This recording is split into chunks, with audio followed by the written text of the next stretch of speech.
All right, it's the Brian Hornback Experience. It's episode 179, and I'm on location at my favorite spot, Sam and Andy's Bexhill. And I said on 178 I was going to have an elected official, and I have an elected official, Mr. Shane Jackson. I don't know what just happened to my voice there. Shane Jackson, he's the Knox County Commissioner for the 4th District. Got elected, started serving about 5 months ago, September 1st of 2024, and here we are, February of 25. And so we've decided to sit down right here in the 4th District. The 4th and 5th are right beside each other. Bluegrass Road is the borderline for the 4th and 5th. Shane's in the 4th, I live in the 5th. I'm not the county commissioner.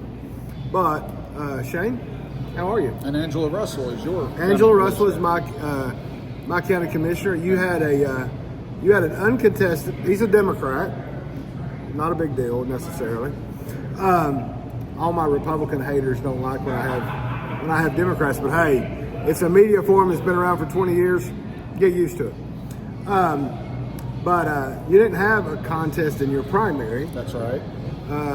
But there were two people that ran the Republican primary, and was not a close race in the primary, but man, it was pretty close in the general election. We didn't know how it would go until the final day. Right. I mean, really the final, few minutes. Right. It was what I loved about the what I love about the 4th District is that it is, it's almost symbolic of how our country is, because our country is very 50-50 down the middle, and I won by 150 some odd votes out of 6,000. So I mean those are razor thin margins, and and if I don't make good decisions, I mean that can easily skew the other way. So sure.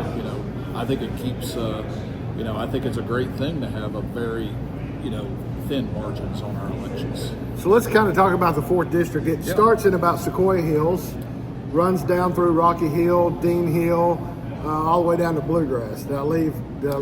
You've got ale lots in there too. Yeah, but it really goes down North Shore all the way past North Shore Town Center just a little bit. So it goes down to Hart Road, right? That's right. Which is, for those of you that have been around Knox County a while, that's where the old Carl Cowan Park was. Someday, I want to get Jennifer Montgomery on here, and we'll talk about Carl Cowan Park and Concord Park, because you want to know an interesting thing, I think? Absolutely. About Carl Cowan Park? Absolutely. So, the origination of Carl Cowan Park was that the African American community in Knoxville wanted a park, wanted a separate place, and Knox County and Knoxville leaders said, well, let's find a place for you that nobody is going to want to go to, and it's cheap real estate.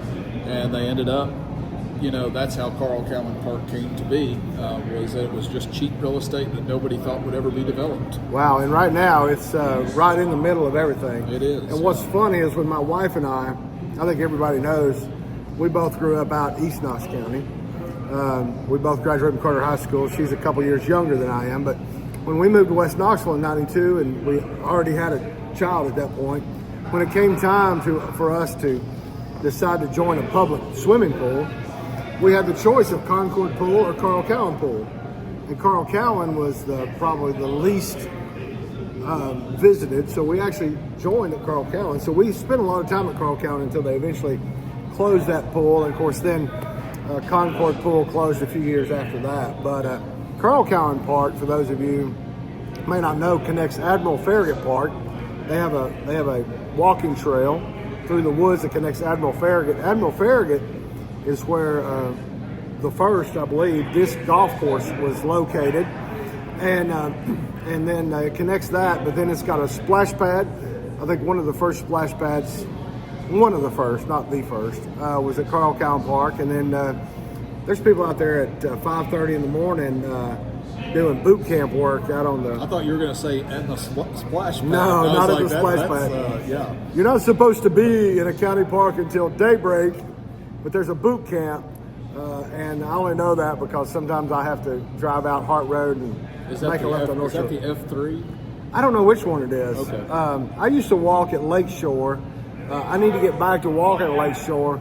I kind of left while they did their whatever the city's doing over there. Right. I have no idea. It used to be a 2.1 mile track, and now I think it's going to be like a if you walk all of it, it's probably going to be a 10-mile track. But anyway, the city's been doing a lot of work at Lakeshore. But there used to be a boot camp there that my friend Lindsay Hamill used to work out at, and she always tried to get me to come in there after I walked, because I was walking like 5 and 6 in the morning, and I'm like, that just looks painful. But anyway, a lot of boot camps around. But anyway, so you're not a native of Knox County. You've been here for quite a while. Yep. You're a banker. I'm a native of East Tennessee. Right, he is a native of East Tennessee, so don't think he's one of these. In episode 178, I made some comments about Californians, so he's not a Californian that came to Tennessee. You came from about 60 miles south of us, from down in Athens, Tennessee, and so technically Englewood, which is on the eastern side of McMinn County. Yeah, that's a neat little town, Englewood. I haven't been through it in about 10 or 15 years, but grew up fishing on the Tellico and the Hiwassee rivers, and wow, running around the outdoors, and enjoying small town life. Absolutely. So down there, you obviously born and raised, and then I think you got into banking down there, right? Did you do banking in Lynn? I did. I started out as a bank examiner for the federal government. Oh, wow. As an auditor, and traveled around the country.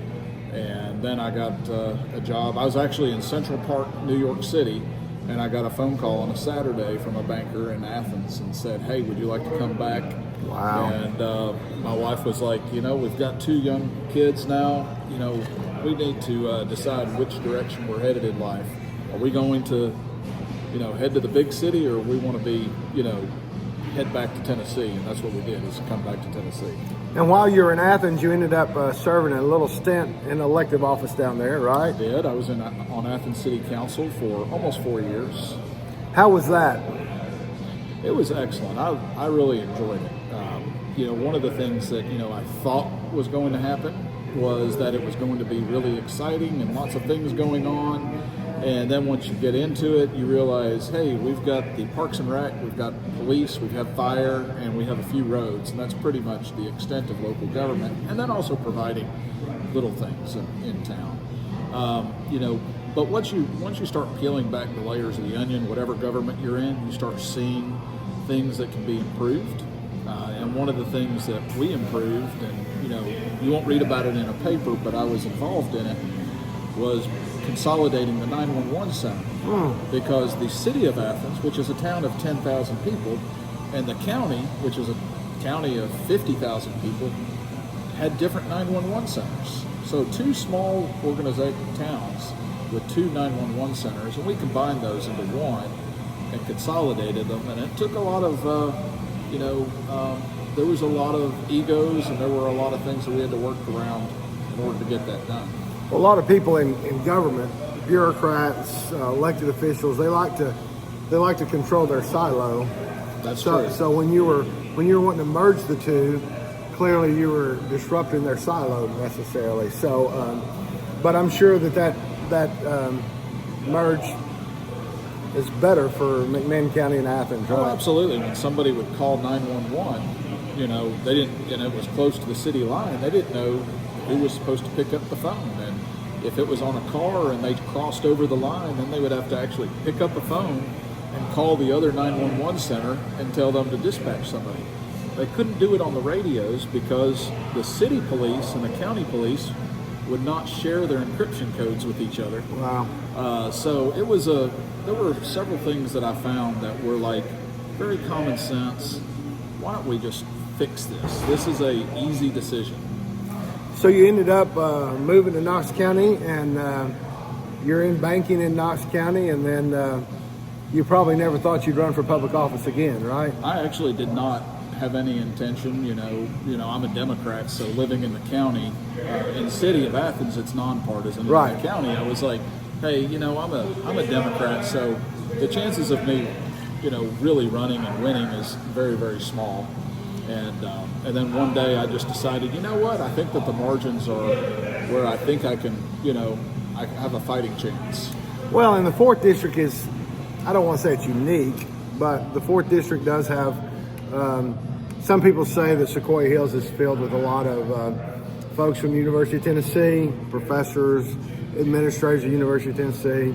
Randy Boyd would probably dispute my claim that is a a Democrat-leaning or a liberal-leaning constituency. But, Mayor Ash talks about how Sequoia is probably 65 to 70% progressive, if we want to say Democrats are progressive and Republicans are conservative. I don't like titles because I make my decision on issues as the issues come to me.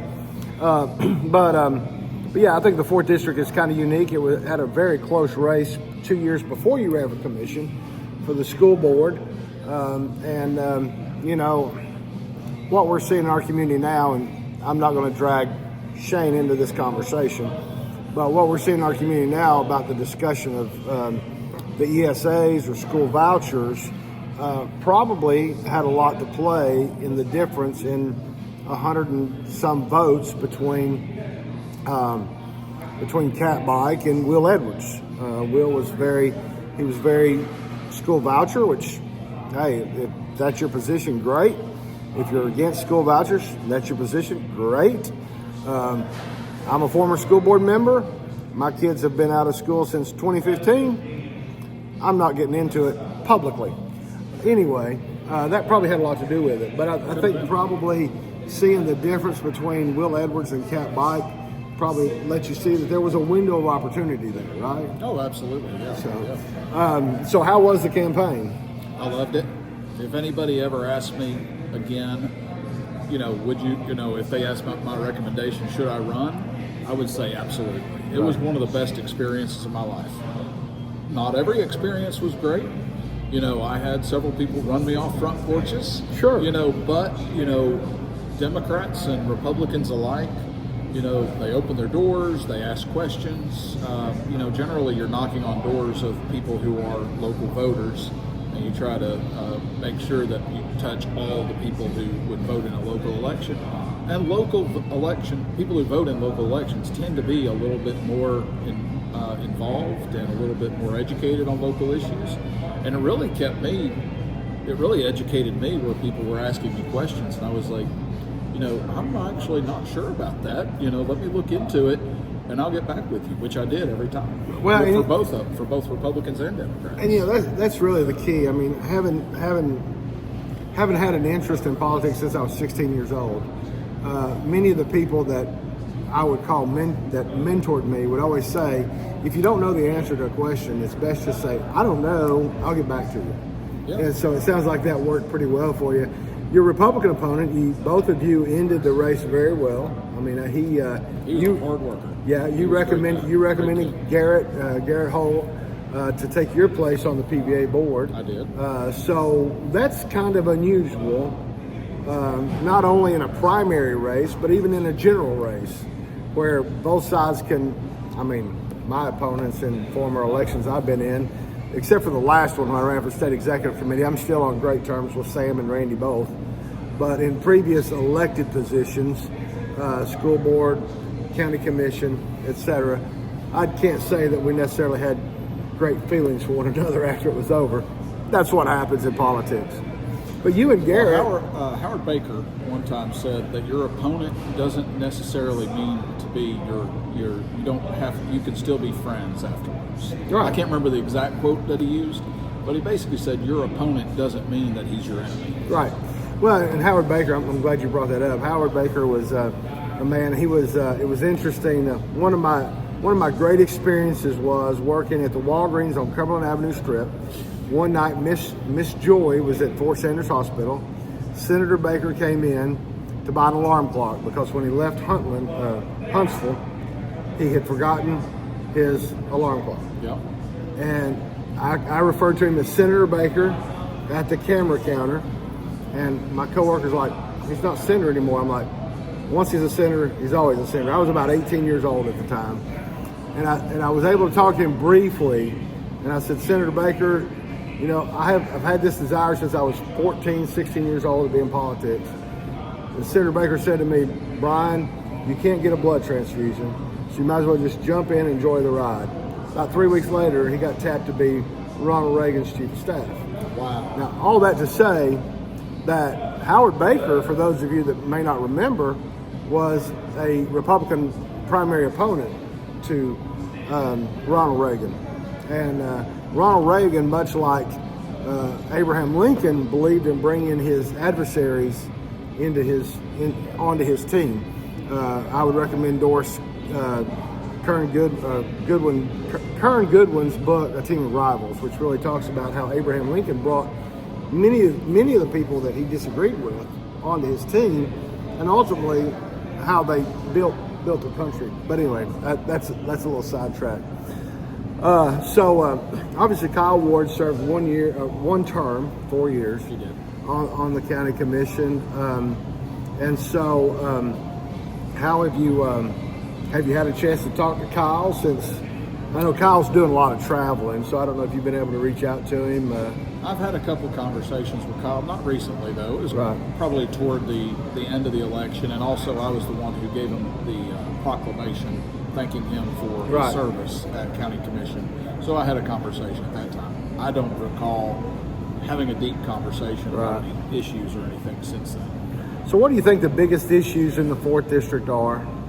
I mean, I know, let me add to that. So as all of you know on these podcasts, I don't come with prepared questions and I don't tell them what we're going to talk about. But, obviously some of the issues going on in Knox County have to do with growth. With zoning issues are probably where people get the most mad. I mean, I like the new system the county commission has where you deal with zonings on one meeting, you come back and deal with general government issues on another meeting. I like it. The good news or bad news, zoning issues typically take about 2 to 3 hours. General government issues take about 45 minutes. And we've had some zoning issues go till past 11 o'clock. But, typically you're going to make everybody mad. We're sitting in a place that I love. I say Sam and Andy's Bexhill is my cheers because it's the place where everybody knows my name. But clearly this location and the shops in this location were not welcome by the people in this community. I think it's beginning to change because it is what it is. But zoning issues pretty much are most of the hot button issues, and they are. But in 4th District is you're pretty much maxed out, right? Pretty much maxed out. There will be a parcel here and there, but really, if you look at most of the districts that have most of the development in the future are going to be 8 and 9, right? With a little bit also with 5, 6, and 7. That's the circle around Knox County. That's where most of your development, most of your rezonings, that's where most of the farms are going to be lost to, as we continue to rezone properties and build housing. Right. So in 4th District, you're also in 4th District is half of it's the city, and then half of it is the county. So, the half in the city, all the development issues are handled by city council. So. And I guess that's a good thing. I mean, so the city, do you spend much time talking with your city counterparts, or are they kind of in their own little entity, I guess? Well, I'm actually planning to go to the city council meeting tomorrow as part of my son's citizenship and the community merit badge for Boy Scouts. Oh, man. So it should be an interesting eye-awakening experience for him. What rank is your son right now? He is a star. So he needs 2 merit badges and he'll be a life. And then after that, he needs 6 more merit badges and then the Eagle Scout project to hopefully be an Eagle Scout like I was. Well, we'll see. So you're an Eagle Scout. What year did you get your Eagle Scout? 91. All right. So I still remember the exact day, August 30th, 1991. August 30th, 1991. So I'm a 1984. Yeah, I'm older. The hat makes me look younger. That's what I'm telling people. I'm a 1984 Eagle Scout. It wasn't until many years later that I realized when I looked at my Eagle Scout certificate that I actually got my Eagle Scout on March 26, 1984, and my wife and I married on March 26, 1988. I'd like to think there was something to that. There wasn't. There wasn't. But you came in with a new crop of commissioners. You came in with Damon Rawls. I'm doing this by memory, so y'all should be impressed. Damon's one. Damon Rawls. Of course, Courtney and in the second and Gina in the third were already there. You're the newbie in the fourth. Angela Russell right next to you because they sit in district order. Angela Russell's new. Terry Hill, former school board chair, had been there a while. Rhonda Lee had been there for a couple years. And then Adam Thompson in the 8th is a newbie with you. Andy Fox from the 9th is a newbie with you. And then, of course, Larson J in the at-large 10 and Kim Frazier in at-large 11, both were there. So it's been interesting from me looking in to see how the newbies and the experienced commissioners are working together. But there's some ideological discussions going on because you've got you got three folks. Rhonda Lee was kind of the conservative ideologue. I don't think she would be offended me saying that, but she was kind of a one-woman show for a little while, and now with Andy Fox and with Angela Russell, you got three there, and Andy's kind of picked up the mantra. I think he's kind of the leader on that, wanting not to take federal funding, those type of issues. But overall, do you feel like that over the last 5 months, the commission's starting to gel a little bit? I think so. I mean, at first, I think we kind of got off to a little bit of a, kind of came out of the gate, and then you just sort of trip and you fall, and everybody's sort of getting, But I think that we've gotten to a point now where, at least from my perspective and how I view everybody, is that, I'm trying to build a relationship with each person on the commission. Mm-hmm. So that way, when I speak, people don't realize that if I disagree with them, it's not a personal attack. Right. I want them to feel like it's a professional opinion. It's a government, it's how I view whatever the issue is, for zoning, feelings can get hurt over zoning, and whether you're not voting for me, but I want everyone to understand on commission, when I express my opinion, it is not a personal attack on anybody. And I think, I have not experienced anybody on commission that I would not consider my friend at this point. I actually really enjoy everybody on commission. Well, and I think it does help when you're working through a process. I mean, I know we've gone through Advanced Knox.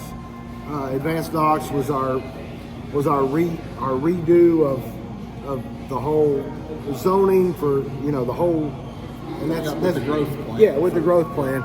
And now the planning's got to sit down and kind of try to put that into some form, right? Some uniform code. That's exactly what it's called. Right, yeah. The uniform code. So it's going to be interesting to see how that goes. I know it was interesting that in November, December, it might have even been in January when Mr. Fox really, I felt like, came out with a tea leaf of saying, hey, is there a way that some of us can vote no on a consent item without stopping the whole process?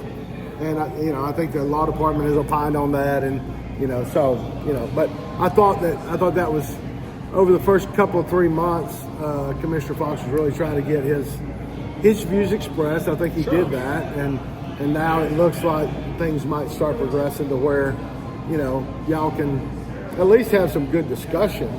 Yeah, absolutely. And so I always welcome everybody's opinion. I may not agree with them, and I'll express my disagreement. And I don't agree with turning down federal funds. Right. Well, I mean, there's a whole lot of money there, and I'm sure at some point, if Mr. Fox wants to come on and talk about it, he and I can talk about it. But there's there's over $100 million in federal funds that come to Knox County, right? And it's admirable to say we're not going to take federal funds, but if we're the only county out of the entire country doing that, it's kind of hurts the process, I think. But that's a discussion for another day. That could be a 3-hour podcast. Oh, absolutely. And I don't go 3 hours. But anyway, anything coming up in the horizon as we're approaching 25 minutes? Anything coming up in the horizon that you've really got your eye on that people need to know about? Of course, I'm always welcome to do this anytime, but anything coming up in the next 6-7 months? Well, all the zoning issues, it's hard to predict what zoning issues. Here in the 4th District, I don't really see any, zoning issues that are going to come up and be like, a really big community issue. Right. Again, we're basically fully built out here Right. in the 4th District. Some of the things that, maybe not 7 months, but I would like to see, and I don't want to get into state politics here, but, as the voucher program progresses, we don't know how that will affect local schools over the next 2 or 3 years. But as I was expressing to a couple people, if you look at federal and state policies and politics right now, this is not an opinion, this is just, they're wanting to push funding down. They're wanting to, or cut off funding and, have it be more localized. So, if local school funds were cut from the state, and as students leave Knox County schools for private schools, and if we were to lose that money, how does that affect our school budget? How does that affect how we operate here in Knox County?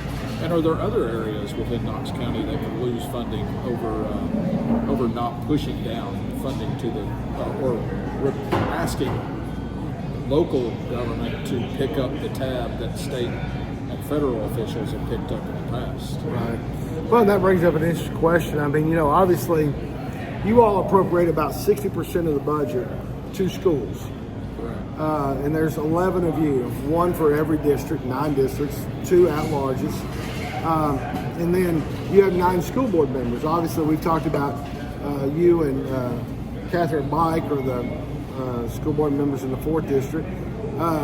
Has there been any discussion in the last, since you've been on the last 5 months, about maybe getting the school board and commission together? I mean, I know the school board does a yearly retreat, commission does a retreat. It might be beneficial as a former school board member 20 years ago and I came on at a time when the school board sued the county commission. Wasn't necessarily my push for us to sue the school commission, but it happened. And so there's always been some tug and pull, a tug of war, so to speak, we between do the have two. the education committee that Right. is made up of, I'm on it. Okay. For part of the school board and part of the commission, and everybody's invited to that committee meeting. Are they still meeting quarterly? I just got the email. I believe it's in 2 weeks. Okay, at good. the end of this month. So yeah. Good. So yeah, and that's right. The education committee has met periodically throughout the year. So maybe that can, depending on who's on there, that could be an interesting discussion in 2 weeks. That's a great recommendation, though, to get both of us together in the same room, and right. just to build relationships as well. Well, and sometimes a face-to-face conversation can sometimes be better than conversations on social media or somewhere else, right? Yeah. Well, Shana, I try to stay off of social media when it comes to having political conversations. Yeah. Nothing good comes of that. And I would love I've always thought, I've been on social media for a long time, but I've often thought, man, it would be great to get off social media at some point. But at the same time, I know that in our culture and in our community, every time I put a blog story up, in order to continue my readers going there, I have to put it on social media. So unfortunately, I could try to criticize social media, but unfortunately, I am a creature of social media. All media is a creature of social media. We have social media. It's not going away. Right. We have to, you have to be respectful on social media. But, for me personally, I've connected with people I went to elementary school. The guy that I was bunk buddies with in basic training in Fort Knox, Kentucky, we connected on social media, and he's a big shot attorney up in Chicago. Wow. And believe it or not, I was moving my daughter into her college dorm last year, and her roommate, I was talking to her dad who lives up in Chicago, and he says, "Oh yeah, I know that guy. I work with him all the time on cases." Wow. So, it's a small world, and that's what I enjoyed about social media, is staying in touch with people that, I would have never seen him again. But right. Every once in a while, I see a family photo. So you served in the military. What branch did you serve in? I was in the Army National Guard here in Tennessee in the 278. And how long did you serve? 7 years. Okay. Well, we appreciate your service for sure. I'm not sure that ever came out in the campaign, did it? I didn't make a huge deal about it. Well, I said no true veteran ever makes an issue out of it, for sure. I didn't want it to be like, I didn't want to like blast it out there and be part of my advertising. Now, we did say there was a bullet point that I was a veteran in my advertising, but I didn't like splash it out there because, and to be perfectly frank, I've told people this before, is that I served between the wars, and I got out while the Iraq War was going on, but it was in October of 2003. And in January of 2004, my unit was issued their stop loss, which means that you can't get out. Okay. So I was 3 months away from having gone overseas. And, I don't want to brag about being or advertise being a veteran because I didn't go overseas. Right. I didn't. I signed the paper to put my life at danger, but I did not actually go overseas, and I really respect the veterans that we have who did do that. Oh, absolutely. No, and I mean, it takes everybody. It takes those who were on the front lines in the jungle of Vietnam. I have an uncle that passed a few years ago who clearly, we believe, that his cancer was bought from Agent Orange. He would never talk about his service. He would never wear a ball cap. When he was thanked for his service, he would always say, I didn't have a choice because I was drafted. But he served, and he willingly served. It's a great thing for people to serve, and we certainly do. I certainly do appreciate your service. Oh, thank you. Well, with that being said, I think we'll end this one. Anything you want to say before we conclude? No, thank you very much for having me on. If anybody wants to reach me, they can call me, on my county number, or they can reach me via email, which is shane.jackson at knoxcounty.gov. Yep. Or org. Yep. I'm sorry, knoxcounty.org. Yep. So, and I'll put the link to Shane's contact in the blog post that goes up with this episode. And again, if you're in the 4th District and you're at Sam and Andy's Bexhill eating a Vol burger or a hoagie or a grilled chicken sandwich or whatever, and by the way, they got a milkshake bar, come see Chris Captain, my buddy, and who knows, this might be my new on-location spot. So thanks for tuning in, everybody. They have a great cheeseburger. Cheeseburger, that's it. Thanks.